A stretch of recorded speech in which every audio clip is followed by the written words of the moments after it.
I have the privilege to moderate the first panel about AI technology and how to use it for the better understanding of labor markets and the protection of worker rights.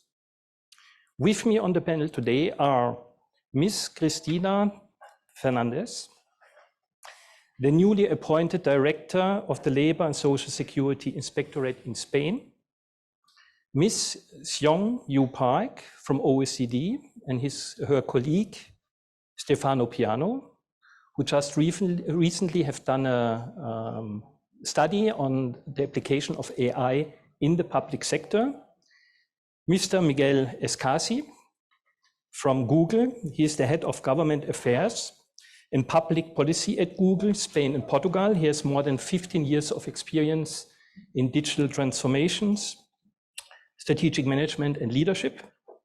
Mr. Gabriel LOPEZ from Microsoft. He's the Director of Government Relations and Regulation for Microsoft.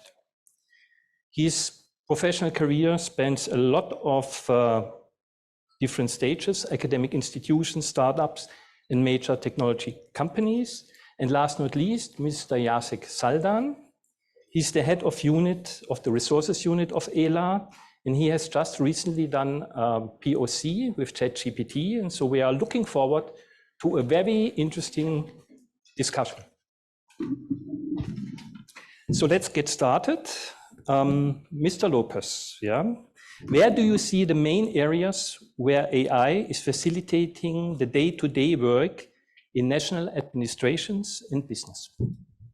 Thank you, Ralph, and welcome everybody to Madrid. It's really fantastic to see you all here.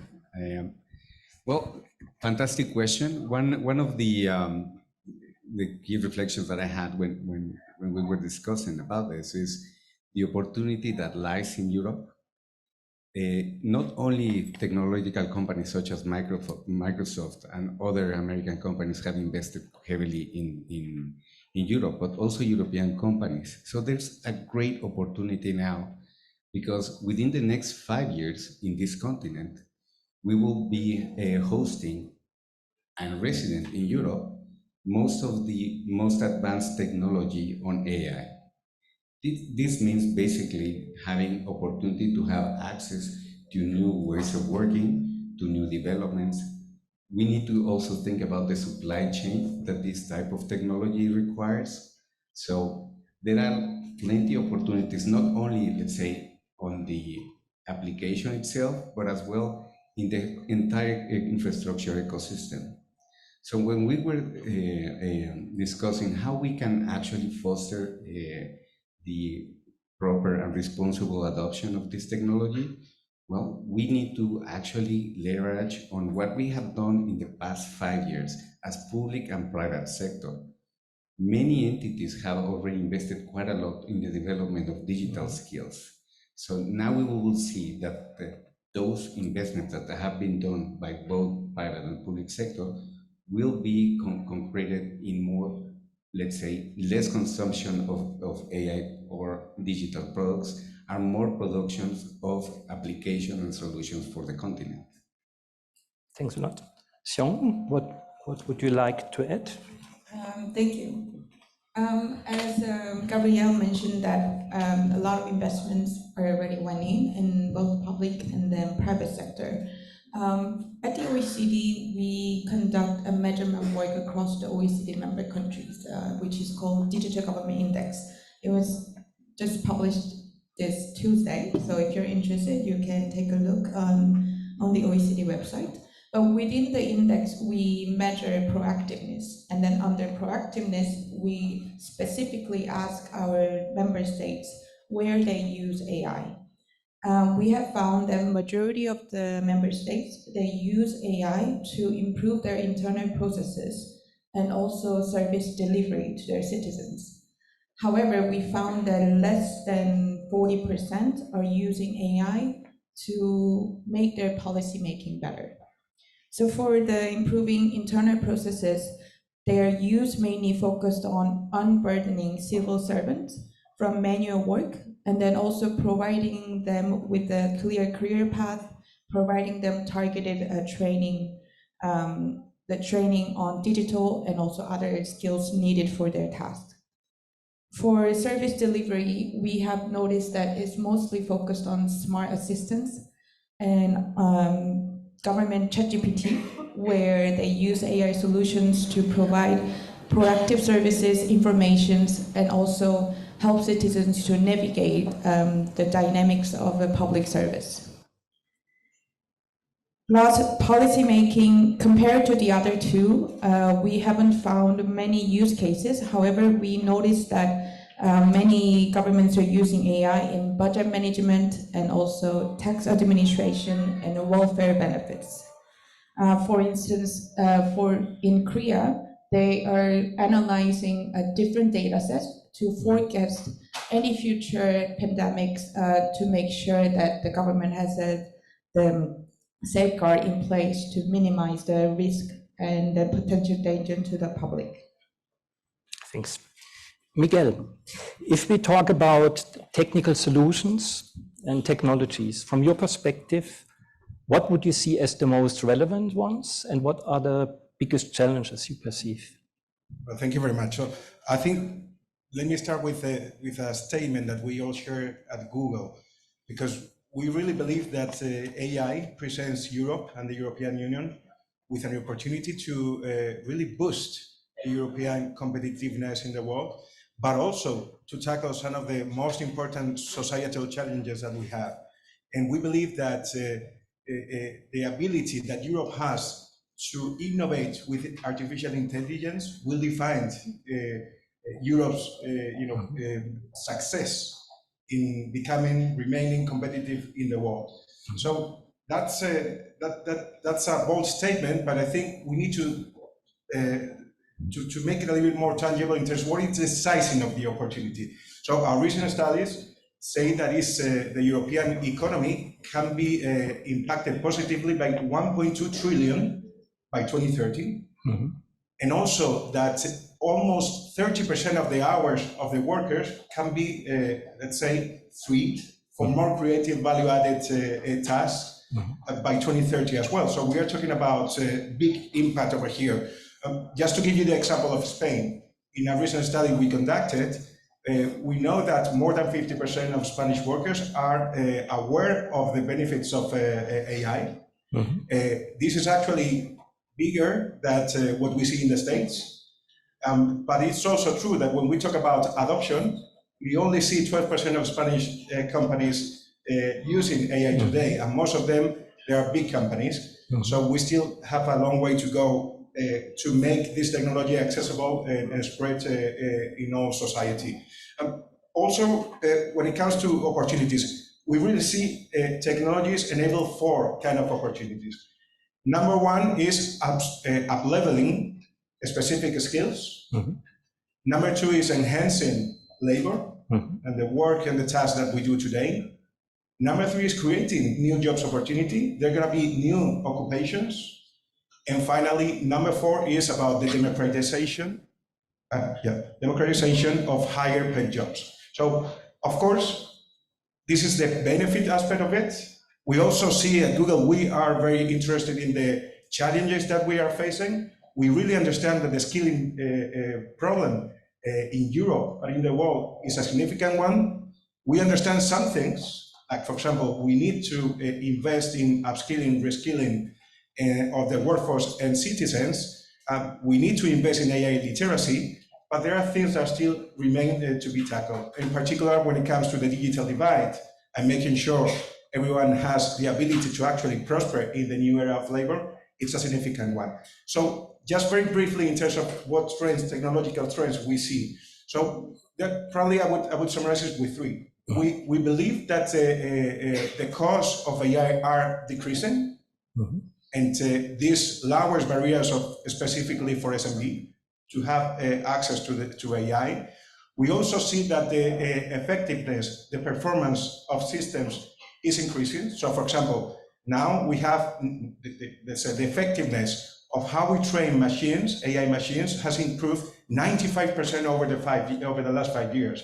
So this again is a message about it will become it will become easier and cheaper to actually have access to the technology. And also, it is important that the access to data sets is also being more at scale. So these are kind of three trends that we see. Of course, there are specific challenges and there will be job shifts, but we can deep dive a little bit later. We are mostly positive because we need to understand the challenges and work on them, but we also need to put the focus on the opportunities for Europe. Thanks. Seong, how does this resonate with the results of your market study?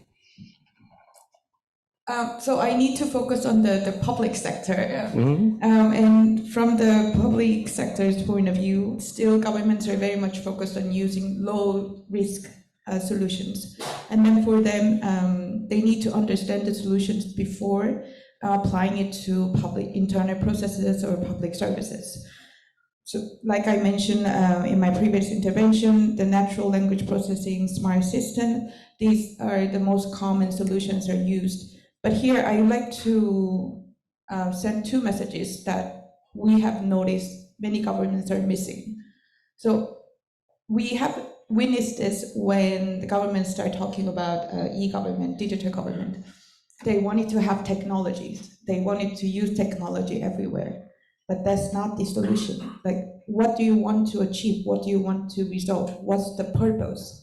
And then once, I think it's important for governments to think about the purpose first, and then look for the solutions that fit the purpose. Maybe you won't need an AI solution. Maybe it can be solved easily with very basic technologies. And the second message I'd like to share is that without good data, there's no AI. And especially still the central administration, they struggle with having robust data governance. So maybe before thinking about the solutions, having robust data governance, quality data sets would be a good point to start from the public sector point of view. Jacek, based on your experience, as first-hand experience with ChatGPT and as responsible person in ELA. Okay, I will not be original. For me, the biggest disruptor right now is generative AI in general, accessible to everybody. So being IT person, I was fighting for years shadow IT. Then Gartner asked us to call it citizen developers or whatever. It was still a phenomenon that we tried to control. Now with generative AI for everybody, it's not controllable. And nobody really understands what this public can do using the tools that are publicly available.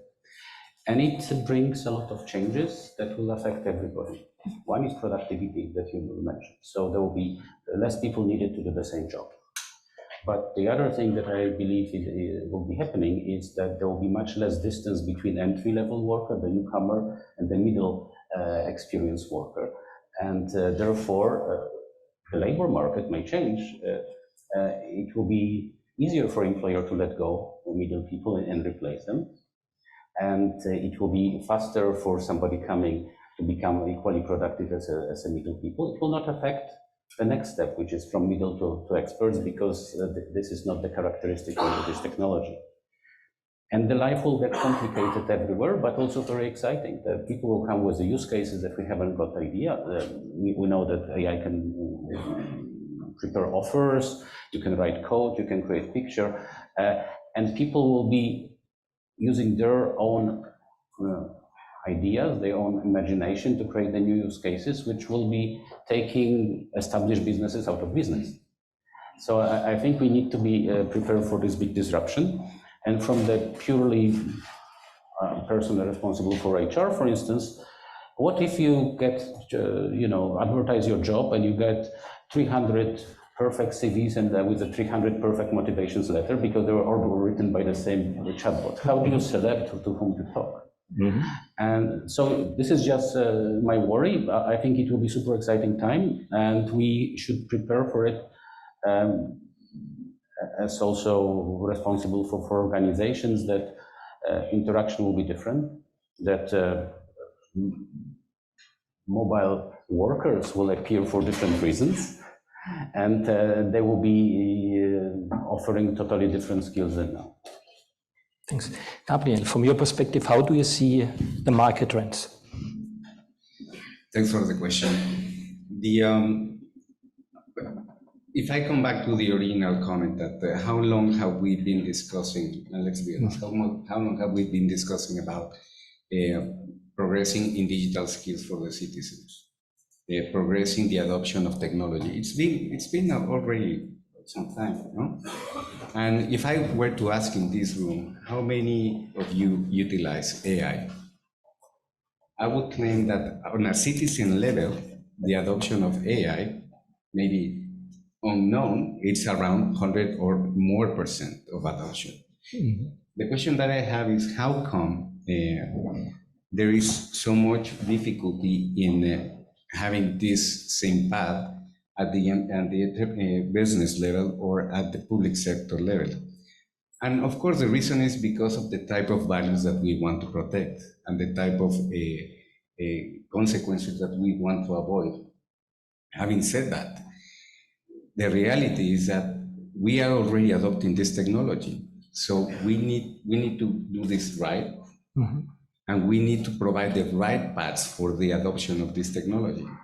For example, in the case of Microsoft, through LinkedIn, we are offering paths for, let's say, careers that are not usually tagged to technology, like I'm a lawyer, so I do have a path inside LinkedIn that is being shown to me that, okay, if you want to work in the tech world and you want to develop skills that are useful for your profession in the future, this would be the right path for you.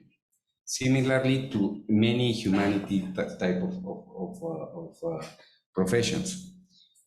The key thing in my view here is that we need to start to ramp up from only being a consumer of technology and identifying those areas that, as you well pointed, where do we need AI? Where do we need technology? And that's where we should use it as a tool to increase the productivity where we need. Thanks. Now focusing more on labor markets. Stefano, where do you see in particular areas the most beneficial opportunities for AI in the labor market? I think I want to echo what Jacek and Gabriel were saying with a concrete example that I think will show why we should be excited about AI and the role that our own agency can play in making AI successful. And the example is from IKEA, Swedish furniture maker. I'm sure many of us, if not all of us, know it. And so IKEA decided to introduce an automated AI system that to manage customer calls in a call center. And through this system, they managed to automate 50% of calls. You might think that this was bad news for the workers, that their jobs would be at risk. You might think that they would threaten industrial action, oppose its introduction. And the answer is no. Because IKEA decided to offer retraining to all the workers that would have been laid off to re-employ them within the business as consultants for online, for virtual consultations, basically on interior design. So customers would be able to book a slot and receive some advice on the kind of furniture they should buy, where it should go within the flat, what kind of style they wanted, what lights they should install, what lighting they would want for each specific room.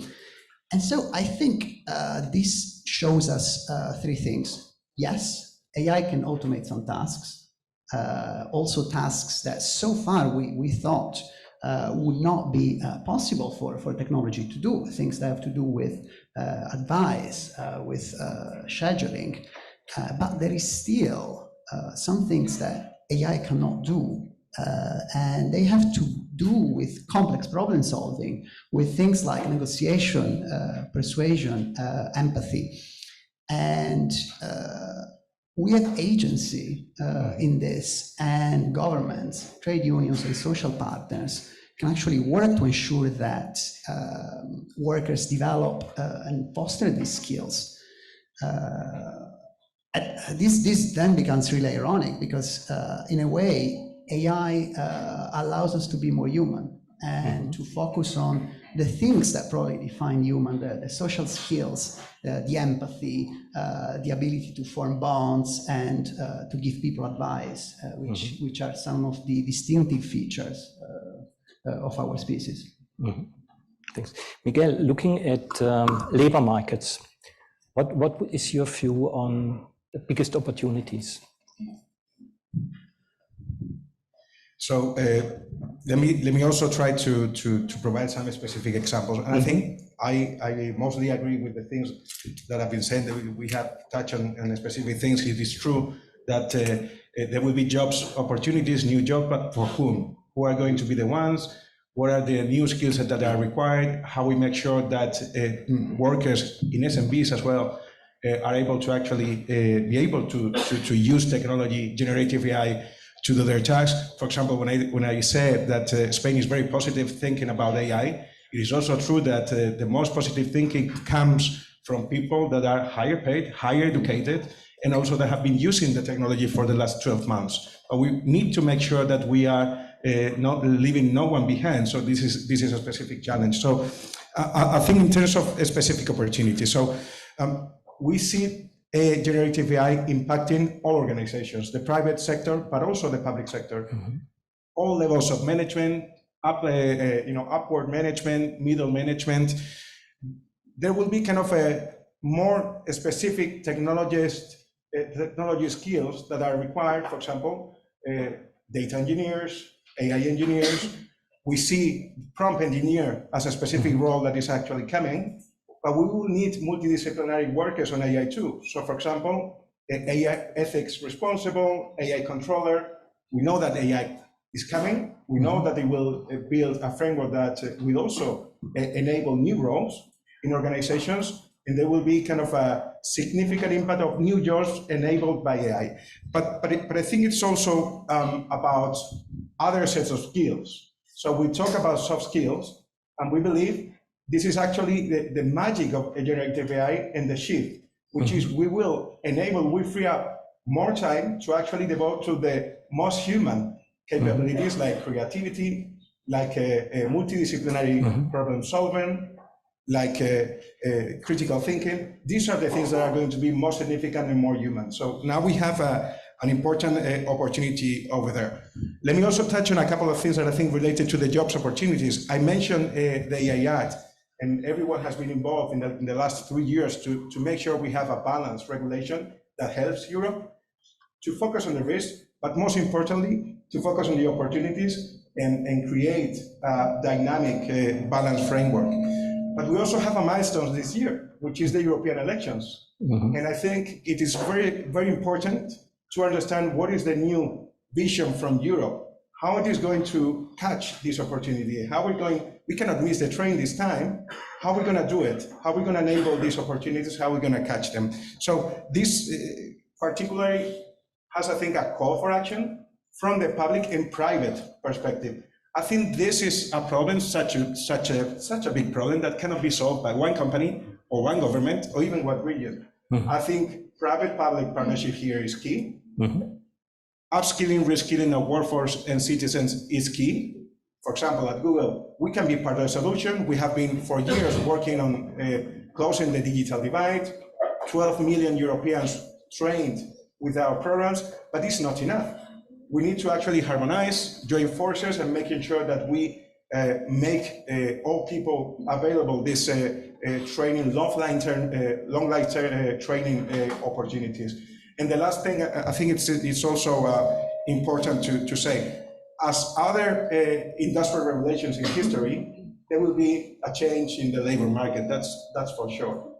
For example, if we think about before commercial aviation, we will think about flight attendants, or even like web designer, like 30 years ago. So we need to make sure that we understand these opportunities, and we need to make sure that we make a competitive Europe. So in the global scale of things, Europe and the private-public partnerships that we are fostering will make the workforce in Europe competitive and ready. Cristina Fernandez, from a public service organization perspective, where do you see the biggest opportunities? Bueno, buenos días. Voy a hablar en español, si se pueden poner sus auriculares. Y mientras tanto aprovecho que tengo el micrófono para agradecer a ELA que haya organizado esta interesante conferencia aquí en España, en Madrid, y dar la bienvenida a todos los que nos visitan desde fuera. Bueno, yo puedo hablar como administración laboral, como inspección de trabajo, usuaria de sistemas tecnológicos y de tecnología que ayuda a nuestra actuación o a la labor que tenemos encomendada. Desde luego, la perspectiva de una inspección de trabajo o desde la perspectiva de una inspección de trabajo, el desarrollo tecnológico presenta grandes oportunidades. De hecho, la Inspección de Trabajo española apostó por el desarrollo tecnológico hace ya más de 20 años. Tenemos dos grandes líneas de utilización de tecnologías. Por un lado, pues un sistema integral para la gestión de la actividad inspectora, que nos permite hacer un seguimiento de toda la actividad, desde las denuncias y cualquier petición que da origen a la actividad inspectora, que queda registrada en un sistema. A su vez, en ese sistema vamos registrando cualquier actuación de comprobación que realizamos, cualquier informe derivado de nuestra actuación, todos los pasos de los procedimientos administrativos, y todo este sistema de gestión integral nos permite, sobre todo, poder hacer un seguimiento de la actividad, poder hacer explotación estadística de las actuaciones y de los resultados que hacemos y poder, sobre todo, obtener inteligencia para futuras actuaciones. Porque la otra línea o el gran otro proyecto tecnológico que incorpora la Inspección de Trabajo hace ya también unos cuantos años es la utilización de la tecnología para planificar la actuación inspectora. Tenemos mucho conocimiento, tenemos mucha información derivada de nuestra propia actuación, pero también datos procedentes de otras administraciones. La administración recoge mucha información, la Inspección de Trabajo tiene acceso a mucha de esta información por mandato legal y por convenios de colaboración con estas entidades, y el tratamiento analítico de esta información a través de tecnologías como minería de datos, reglas de negocio, nos permite planificar y detectar patrones de incumplimientos o supuestos de incumplimiento a los que dirigir la actuación inspectora, cosa que nos da eficacia porque permite dirigir recursos que siempre son escasos a aquellos supuestos donde es más necesaria la actuación de la Inspección de Trabajo. Esto es algo que llevamos haciendo de 20 años atrás y ha ido evolucionando progresivamente, pero tenemos todavía margen de incorporar nuevas tecnologías, en particular inteligencia artificial. Podríamos automatizar determinados procesos que son repetitivos y que hacen perder mucho tiempo a nuestros funcionarios, o podríamos utilizar sistemas de procesamiento de lenguaje natural para obtener información y incorporarla en nuestras bases de datos procedente o bien de fuentes abiertas o bien de otros documentos a los que llega la actuación inspectora. Por lo tanto, nos queda todavía campo para la implementación de sistemas de desarrollos tecnológicos y sistemas de inteligencia artificial en nuestra operativa. Y lo importante, como se decía antes, es definir qué necesitamos y buscar la mejor solución tecnológica para esa necesidad. Maybe to add to this question, where do you see the biggest, let's say, risks and challenges, and hurdles for you to apply AI? Cristina? Yeah. Cristina? Perdón, para mí también la pregunta. Yeah. Bueno, por supuesto, el desarrollo tecnológico, la inteligencia artificial ha introducido cambios en la forma en la que trabajamos desde las administraciones laborales, de la Inspección de Trabajo, pero también supone cambios en las relaciones laborales, en el propio objeto al que se dirige la actuación de la Inspección de Trabajo. Hasta ahora, la relación laboral no se desarrolla exclusivamente en un centro de trabajo, ya sea en una fábrica, en una obra de construcción, en una explotación agrícola, donde se intercambia la prestación de servicios y donde se relacionan el empleador y los trabajadores. Ahora el desarrollo tecnológico permite que el empleador y el trabajador se desarrollen, por ejemplo, a través de una plataforma digital. Una empresa puede prestar un servicio y tener a los trabajadores que prestan ese servicio en otro sitio y relacionarse con ellos a través de un sistema tecnológico como es una plataforma digital. Eso incorpora cambios en las relaciones laborales hasta en el punto de la propia definición de lo que es una relación laboral. Si hasta ahora la consideración de una relación laboral es una prestación de servicios que se hace por cuenta y bajo el control y de la organización del empresario, y ese control y esa organización se produce en un centro de trabajo en el que el empresario pone a disposición los medios de producción y en el que el empresario da órdenes e instrucciones sobre la forma de ejecución de la actividad laboral, con esta incorporación de desarrollos tecnológicos o de plataformas digitales, la gestión y la organización del trabajo y la dirección de la actividad se puede hacer a través de la programación de un algoritmo. Por lo tanto, los elementos definidores de una prestación de servicios como una prestación laboral también se ven matizados por la incorporación de estas nuevas tecnologías.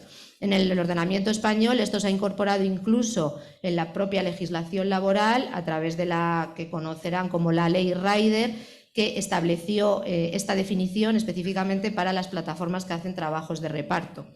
Pero no solo estos cambios, el desarrollo tecnológico ha permitido que se expanda el teletrabajo, que se expanda el comercio electrónico, y esto supone desde luego cambios para la actividad de la inspección de trabajo en lo que se refiere a la detección, por ejemplo, de trabajo no declarado o de trabajo infradeclarado.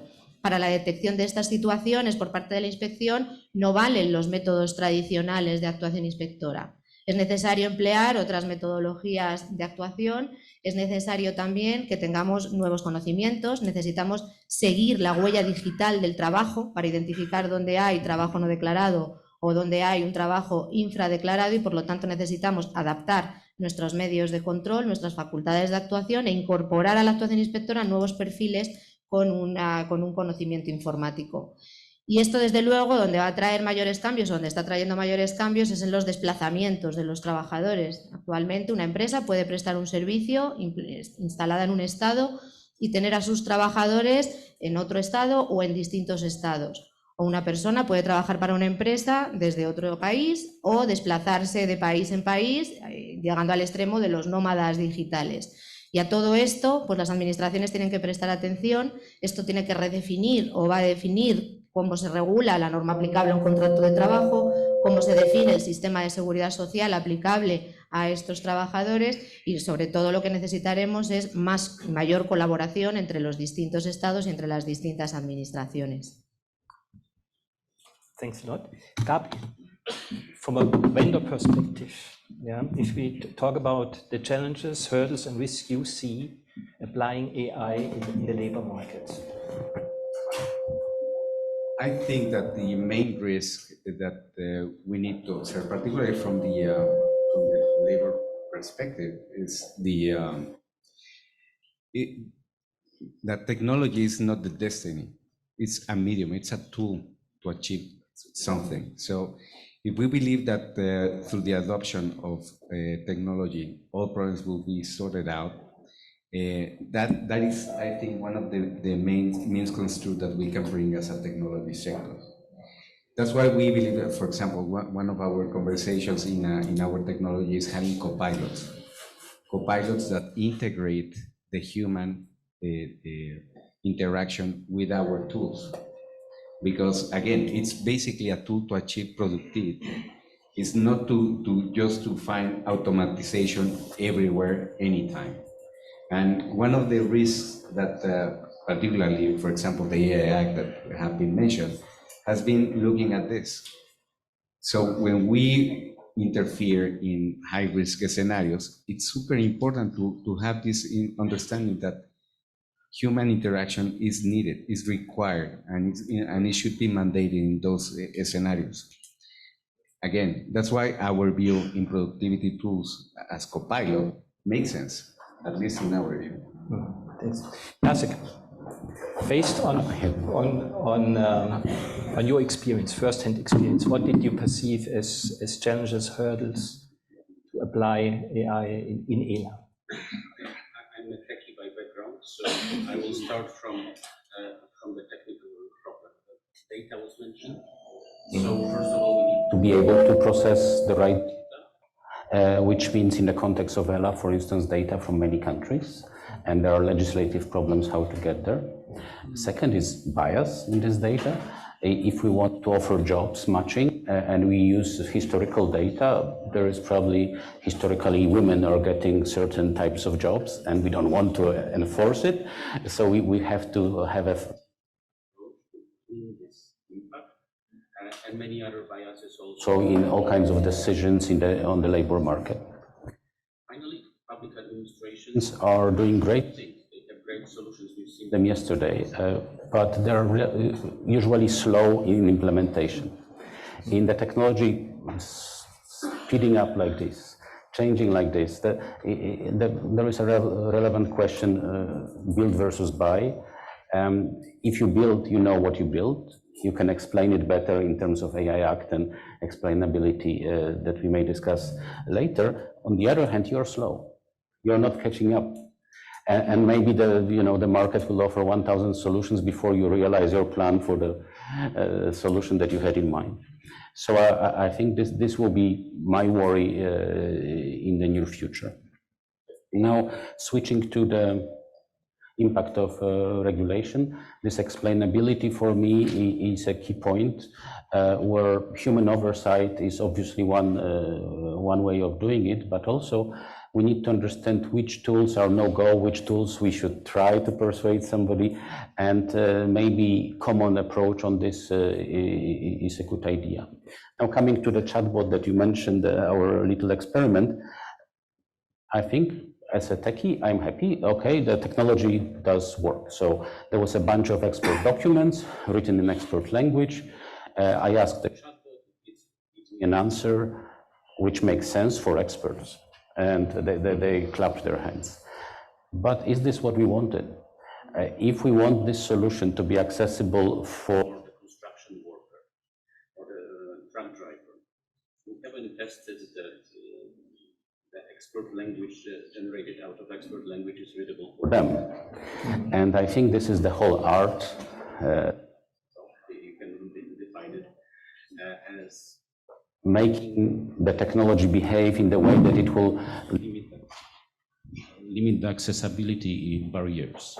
So we need to talk about the labor regulation, not in expert words, but in the words that are accessible for this construction worker, which may mean another type of training, another technological approach, not as simple as we demonstrated in our proof of concept.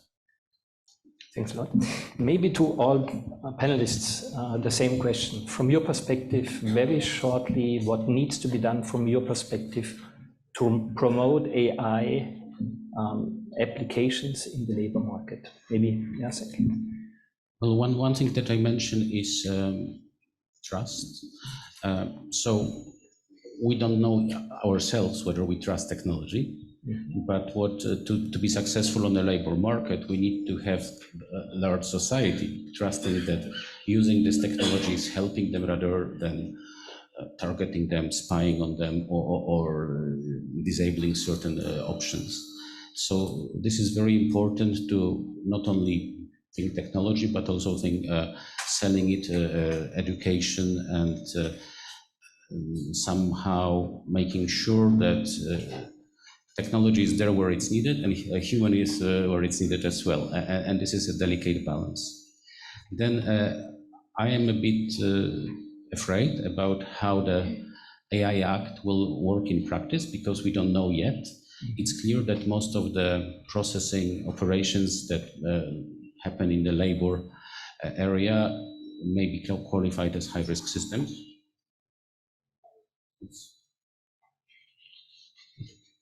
Okay.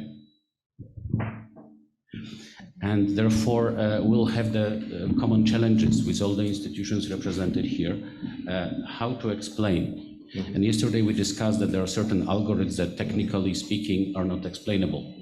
But there is already trust of administration that this solution is good enough. There is some way of testing for bias. And at the moment, within the administration, problem was solved. But if we go to the European body that will be judging, they need to have the same opinion. How do we do it? And maybe I see here even a role for ELA to establish some sort of a balance between benefit of the solution and the risk, and make it sort of European standard. So, okay, it's a high-risk system, but it brings good. It's delivered by the trusted organizations, governments. Therefore, we allow this sort of not fully explainable system because we have provisions of security of other kind.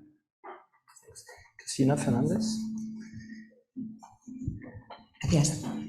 Bueno, pues en línea y ahondando en lo que estaba mencionando Jacek, para promover la inteligencia artificial, uno de los elementos que son necesarios es un marco regulador claro, tanto para los desarrolladores de sistemas de inteligencia artificial como para los usuarios.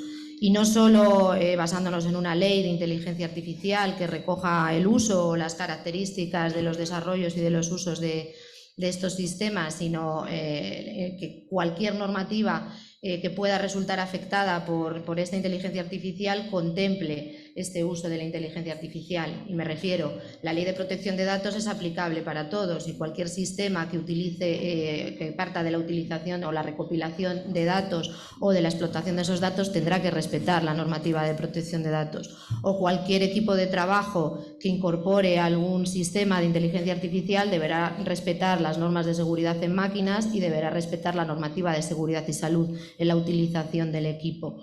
Pero es verdad que hay otros principios que no quedan actualmente o que no están contemplados, como el principio de autonomía humana que ha salido aquí. Es necesario que cualquier sistema de inteligencia artificial en última instancia sea controlado, supervisado o garantizado por la inteligencia humana.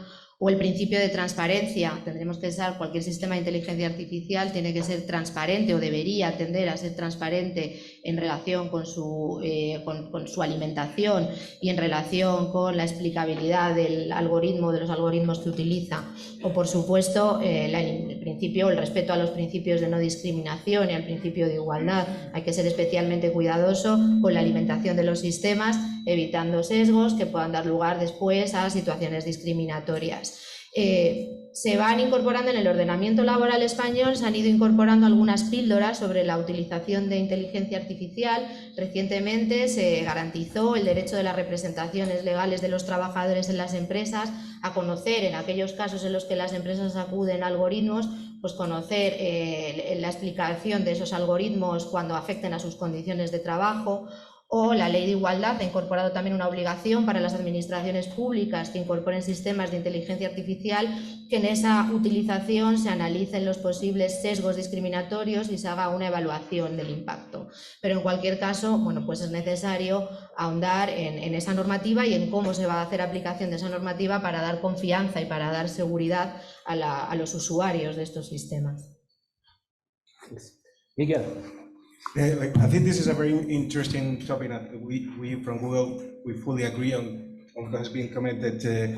But I wanted to touch on the regulation and the regulatory framework, not only on the Act, but all the other regulatory framework, and also on a couple of key success factors to actually promote adoption. So I think, you were talking about the importance of, the transversal nature of AI, and what it means for the other regulatory pieces that we have in every member state.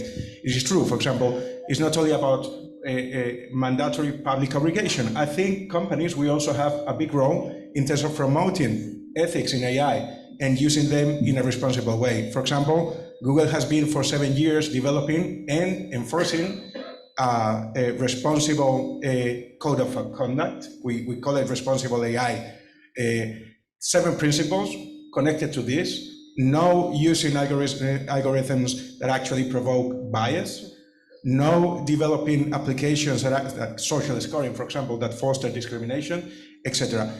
I know my friend and colleague Gabriel and Microsoft and many other players are also doing the same, and I think this is critical because the pace of AI is such fast that I think we need to also, from the companies, that we see the impact, that we see the change, we need to go a couple of steps beyond and actually start applying these codes of conduct and then, of course, being compliant with the regulation. So we really believe in this constructive regulatory dialogue in a very fast-changing pace.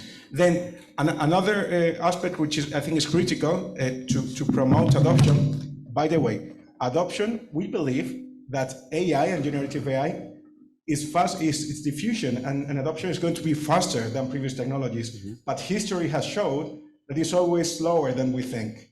So, of course, there's been a lot of scientific discoveries that have inspired a lot of people with generative AI.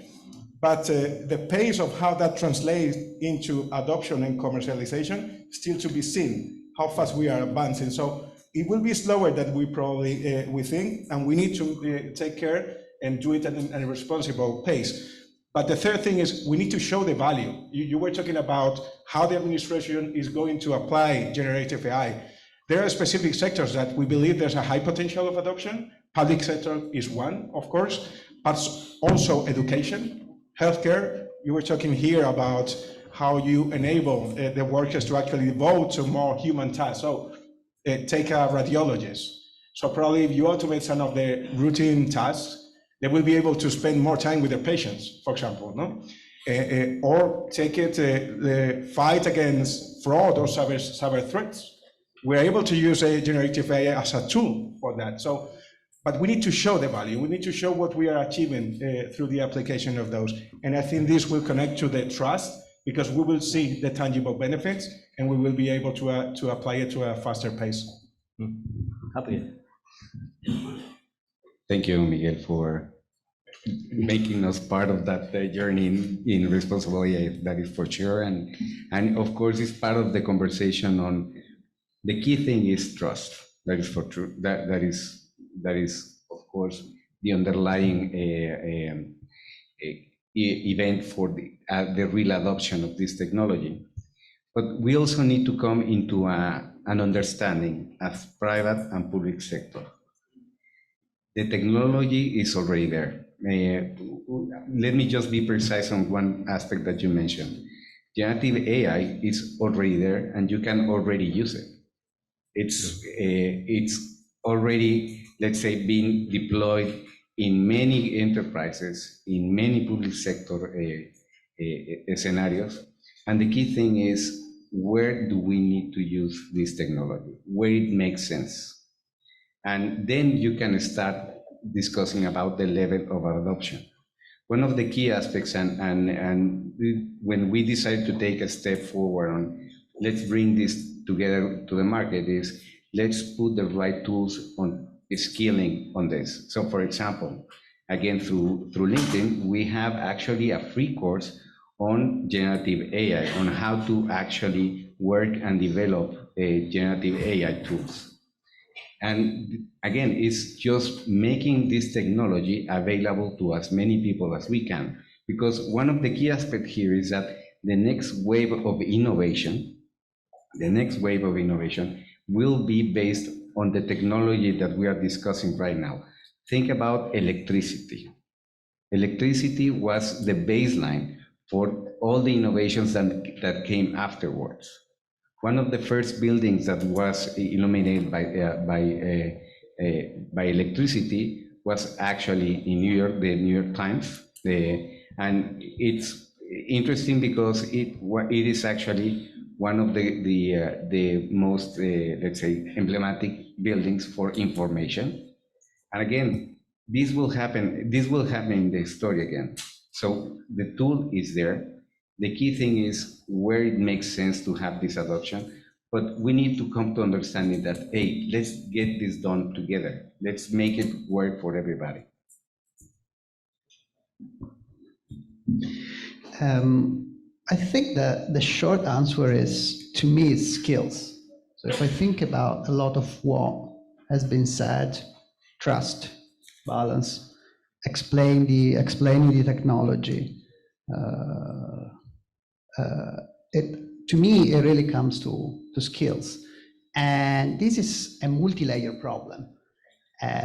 So skills for the people to understand what the technology does, at least at a high level, like with a LinkedIn course. There is a brilliant course in Finland as well called Elements of AI, which in the course of 6-8 hours explains in very simple terms what AI does and why it matters. Then skills for the developers. And for the developers, it's not just about AI. We have heard it from Jacek. there needs to be an investment in ethics. And I think we heard it from Miguel as well. We cannot expect all techie people to be like Jacek, to reflect so thoroughly about this sort of issues. But it's clearly that AI really puts a greater emphasis on this. And then the social skills to work together, because what we have mentioned today is a lot of the interdisciplinary nature of working with AI. So again, ironically, skills like persuasion, negotiation, understanding where the other person is coming from become more and more important in this sort of work. So all these top-down interventions that we discussed on the regulatory front are very important, but we also need to come to this from the bottom up, investing in people's skills. And I think this is especially important given the speed of adoption of this technology.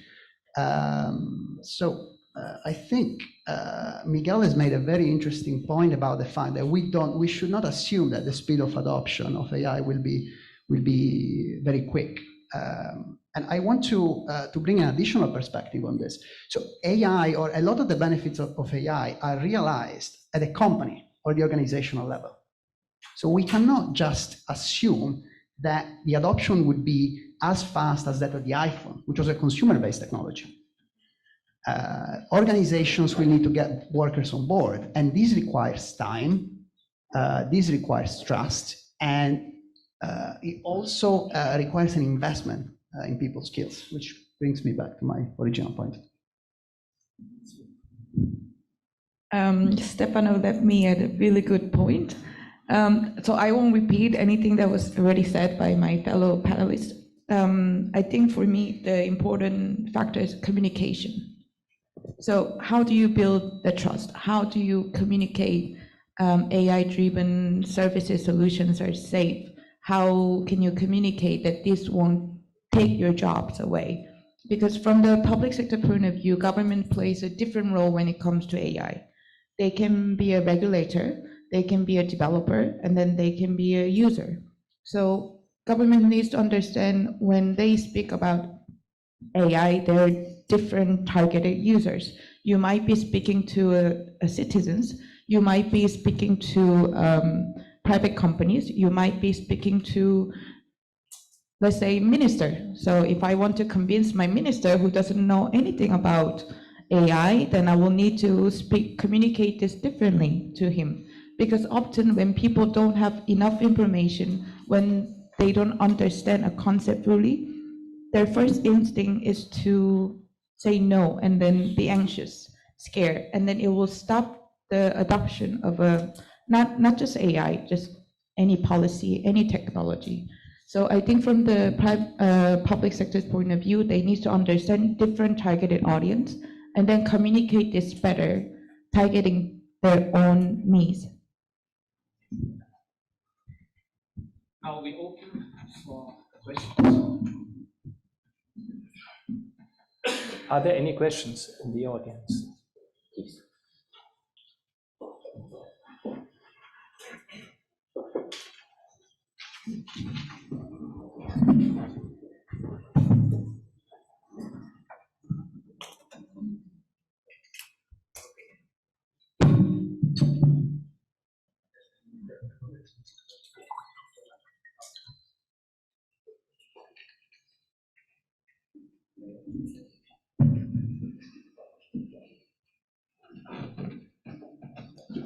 You will need it to answer.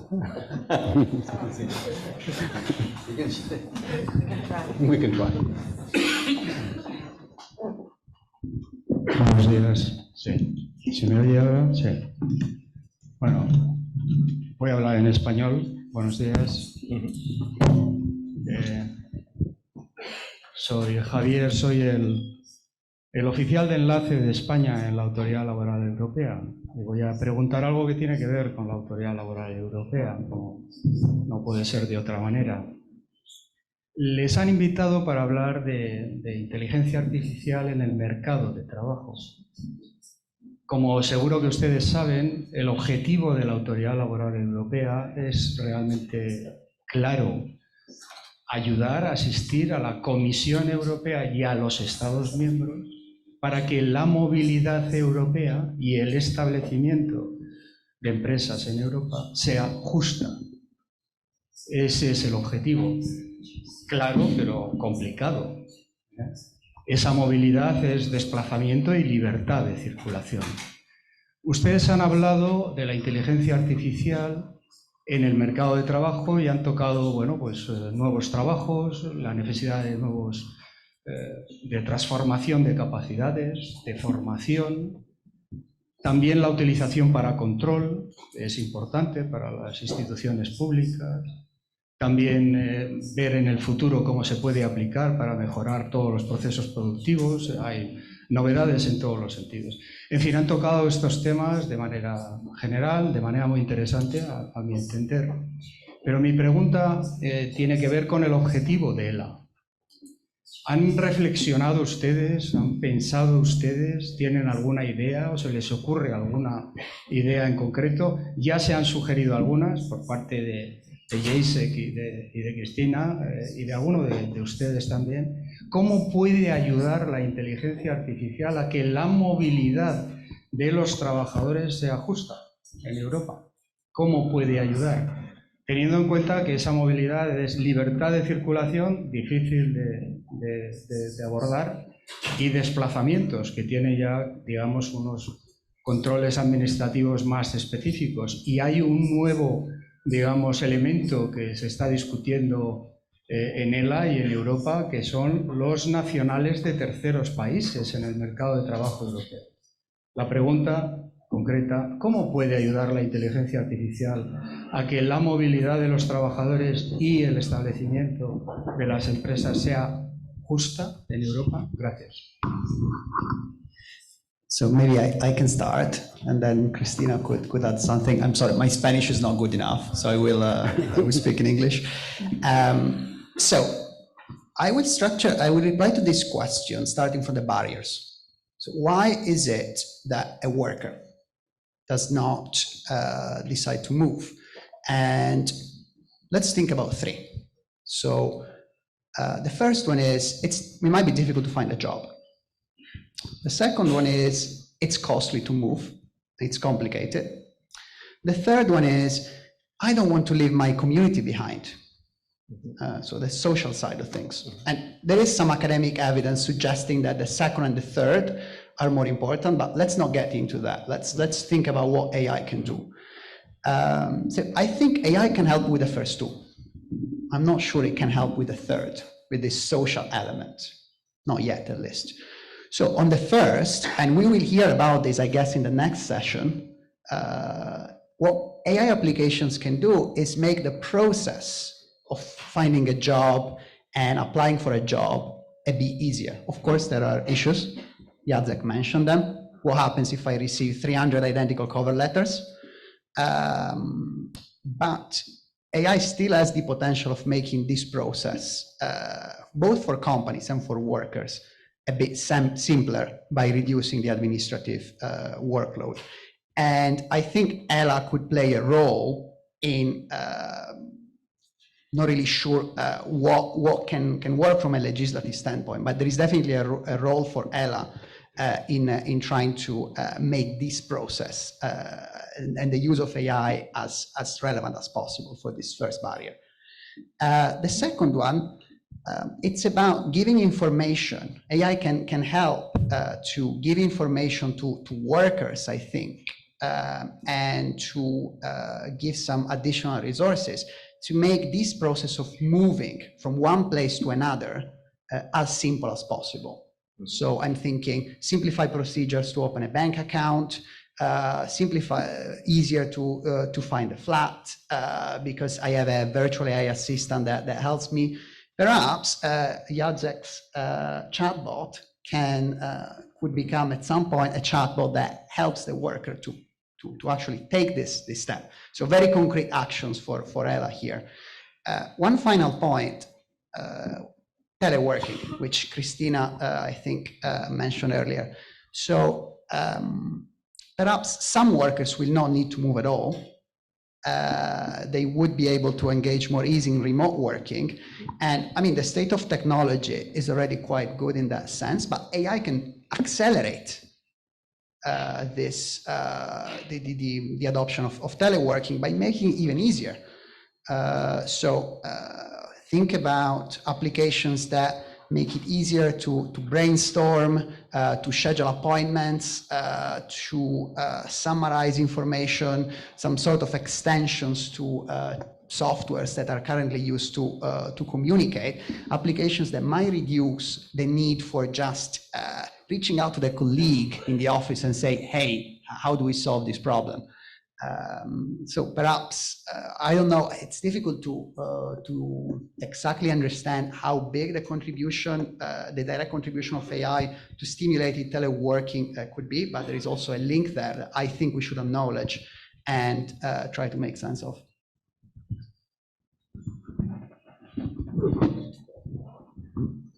Sí, yo solo quería añadir algún matiz adicional. Yo creo que hasta ahora la inteligencia artificial lo que ha traído a la movilidad laboral es más opciones de movilidad laboral. Permitir que, como estábamos diciendo, trabajadores presten servicios de cualquier estado, estando el empresario en otro estado, permitir acceder a ofertas de trabajo en otros estados, y ha facilitado, lo he dicho, más la movilidad laboral. Pero yo no me puedo quitar de la cabeza mi perspectiva del control. Yo soy una autoridad de inspección y tenemos una visión un poco patológica y una necesidad un poco de controlar las distintas circunstancias. Y aquí es donde creo que todavía tenemos mucho camino por recorrer, porque ya decíamos que mejoramos nuestra eficacia en ese control accediendo a mucha información, accediendo a datos de distintas administraciones, pero aquí sí que tenemos unas ciertas fronteras. La Inspección de Trabajo en España accede a la información que se recoge en España, y para acceder o para controlar estas relaciones con un componente transnacional necesitamos conocer qué pasa o cómo se está articulando la regulación de esa relación laboral en otro estado. Y ahí sí que tenemos un amplio camino por recorrer, porque necesitaríamos una interoperabilidad de los sistemas de información. Para eso necesitamos que esos sistemas de información estén armonizados y mayores cauces de colaboración y de cooperación. Y ahí es donde considero que ELA tiene desde luego un amplio terreno para trabajar en los próximos años.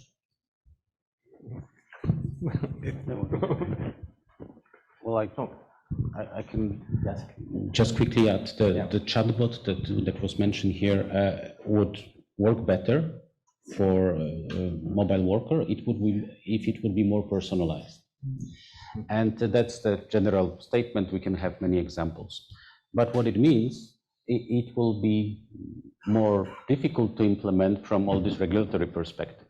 So again, I'm back to the balance between usability and good that may bring the solution versus the risks of qualification as a high risk. And I think this is our major task here to find out this good balance and to stimulate this discussion, to get some expertise and some measurable means of resolving this kind of conflict. So if I'm a mobile worker, I can ask general questions about labor laws in the Netherlands, which was yesterday's example, and get the sort of generic answer. But if I would like to work on a particular farm with particular company, it would be nice to know whether it's a trustworthy company. It would be nice whether in this specific area my pay would be sufficient for me to earn some money, and does it still make sense? And so on and so on. Maybe for my, I don't know, daily habits, it's a good environment for me to be. So the more personalized it is, the more useful it is, but then we enter into highly sensitive area. The other thing is on enforcement side. I used to work at Europol, so I have this mindset of tracking crime, and I can think about many cases where we could spot abuses much better if we could touch the data in a different way that is allowed right now. So I think we are missing a lot of abuses, and even if we are addressing them, we are addressing them point in time on a very small scale. Applying the technology would have a potential to eliminate this phenomena. Again, legislation is not there, and I'm not sure if political appetite is there, but clearly this is an opportunity that technology can bring. I may, I will speak in Spanish just for respect to the person asking. So, me gustaría entrar en dos cosas que has dicho y gracias por la pregunta provocativa porque creo que ha sido bastante interesante. Primero, sobre la experiencia del teletrabajo. Como Stefano estaba diciendo, al final la movilidad tiene que ver con las nuevas posibilidades que nos abre el teletrabajo y es contaros la experiencia que estamos viviendo en Google, por ejemplo, en este sentido. Fijaros, nosotros seguimos manteniendo una semana híbrida de 3 días físicos y 2 días en remoto. Y solamente para un porcentaje muy pequeño de empleados son los que están haciendo full remote. ¿Por qué? Porque hemos comprobado desde la pandemia especialmente, pero sobre todo en los últimos años, que el trabajador sigue necesitando al menos puntos de interacciones humanas físicas reales para enfocarse justamente en lo que estamos hablando, que no va a reemplazar la inteligencia artificial y que tiene que ver con la solución de problemas de forma colaborativa, de forma multidisciplinar, que tiene que ver con practicar la empatía, que tiene que ver con aplicar la creatividad de una forma conjunta, y estamos viendo que eso sigue funcionando de forma física, ¿no? Y yo creo que eso, cuando evaluamos el problema de la movilidad y la solución o la consolidación del teletrabajo como un aspecto de ello, creemos que es un factor condicionante, ¿no? en la previsión de cuál es la hoja de ruta. Y el segundo punto que creo que es interesante, yo no voy a proponer el rol de ELA, pero creo que tiene un rol muy importante también en lo que comentábamos de promover el level playing field dentro del upskilling y del reskilling de competencias en todos los Estados miembros. Porque al final nosotros también tenemos un curso parecido a Principles of AI. El gobierno de España lanzó hace unos meses también Fundamentals of AI. Muchas empresas tienen sus propios en LinkedIn, hablaba Gabriel también.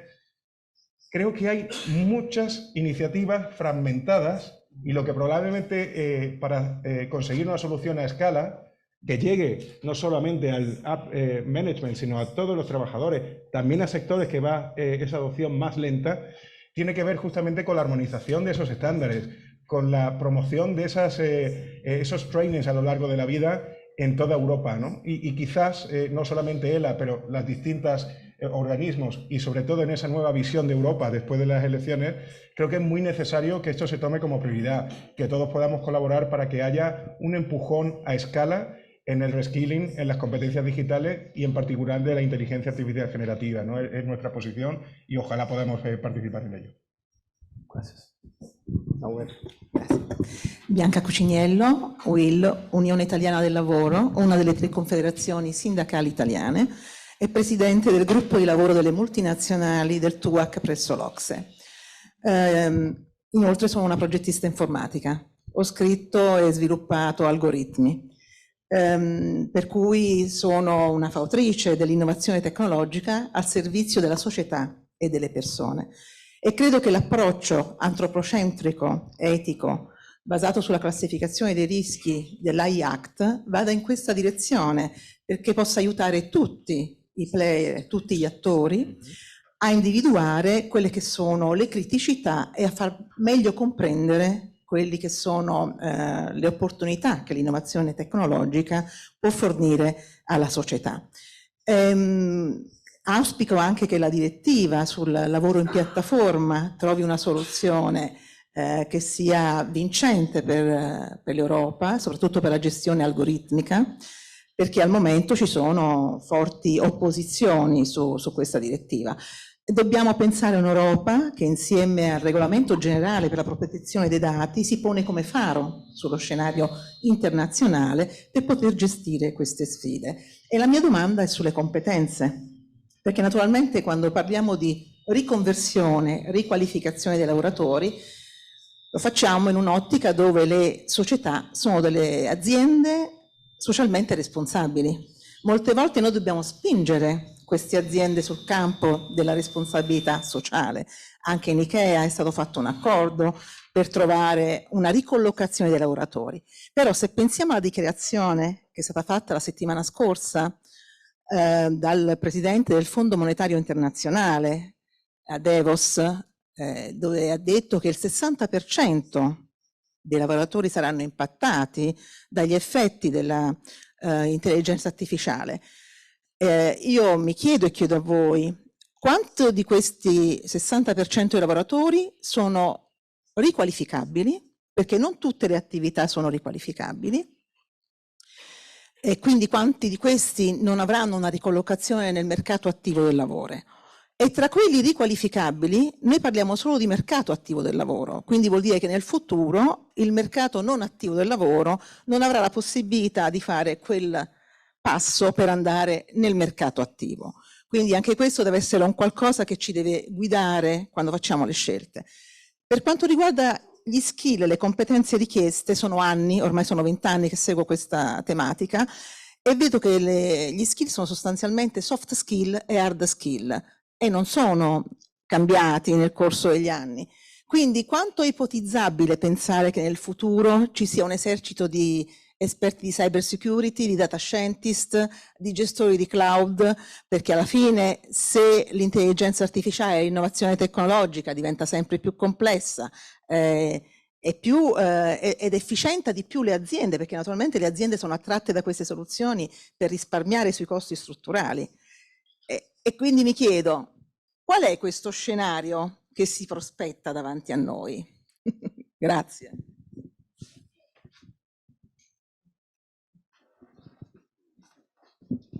So as the question was in Italian, I will switch to Italian, as you guess my surname probably gives it away. No, grazie per la domanda, molto rilevante. Comincio dalle necessità a livello di politiche pubbliche per facilitare queste attività di formazione che lei ha menzionato. Esistono degli strumenti nei paesi OCSE di varia natura per supportare l'investimento nelle competenze, e sono questi gli strumenti che potrebbero diventare salienti, importanti negli anni a venire. Il primo, lei ha menzionato ad esempio la Svezia, l'ho menzionato anche io, quindi sono gli accordi tripartiti o gli accordi bipartiti, che possono essere un ottimo strumento nei paesi in cui esiste questo tipo di impalcatura, non solo legislativa, ma anche di questo modus operandi. Potrebbero essere senza dubbio un ottimo strumento. Nei paesi dove non esiste questa cultura, io penso potrebbe essere interessante ripensare il ruolo delle il nome dello strumento in inglese sono i training levies, quindi l'idea che ci sia, che esiste in Italia, ma esiste anche in paesi che magari non hanno la stessa tradizione corporativa come l'Irlanda, quindi una tassa che le compagnie devono pagare, che poi viene destinata ad attività di formazione per i loro stessi dipendenti, ma anche per i lavoratori che non saranno più occupati, quindi per i lavoratori disoccupati. Quindi sarà importante dal mio punto di vista assicurarsi che questi strumenti vengano utilizzati al meglio per poter aiutare i lavoratori che potrebbero altrimenti rimanere indietro. Su questa stima del 60% voglio portare un po' di ottimismo, cioè questi sono i lavori che potrebbero essere, che saranno influenzati, quindi è la stima più alta possibile. All'OCSE abbiamo una stima del 37% per i lavori che sono a rischio di essere completamente eliminati, ma anche qui queste stime sono basate su quel che è tecnicamente possibile, cioè che cos'è che l'intelligenza artificiale può fare.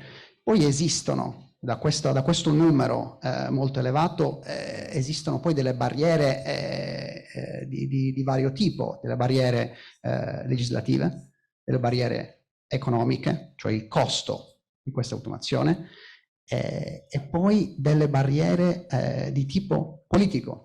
Cioè, in ultima analisi, visto anche il discorso che abbiamo fatto sulla velocità di adozione il destino è nelle nostre mani e siamo in grado di decidere quanto vogliamo che velocemente l'adozione di questi sistemi possa essere.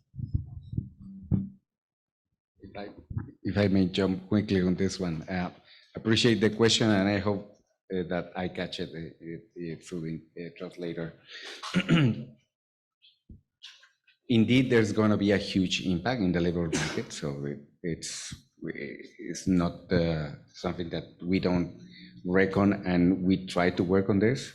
And actually, what we have done particularly is work with labor unions. So we have a threefold work stream with labor unions. First, we actually sit down and dialogue with them, understand what are the let's say the landscape and the needs that they have. We have created, actually, this is a very recent arrangement that we have come up with in the US with the Federal Labor Association. We have a feedback process where the labor unions actually understand where are going to be the impact in the labor market in their unions, and then we receive the feedback on how we should be designing our tools. Because one of the key mandates that we have as companies that we are not in the business of making people irrelevant. We are in the business of making people and organizations productive. And in order to do so, indeed, there's still tons of work to be done in the skilling process. But we have decided to take a step forward and bring the stakeholders to the direct conversations with us when we are designing those tools, when we are designing the right skilling methods for them. And this is, in our view, a very different type of approach that we have done in the past. And we yet to see the results, but currently, at least the dialogue and the feedback that we're receiving is very encouraging.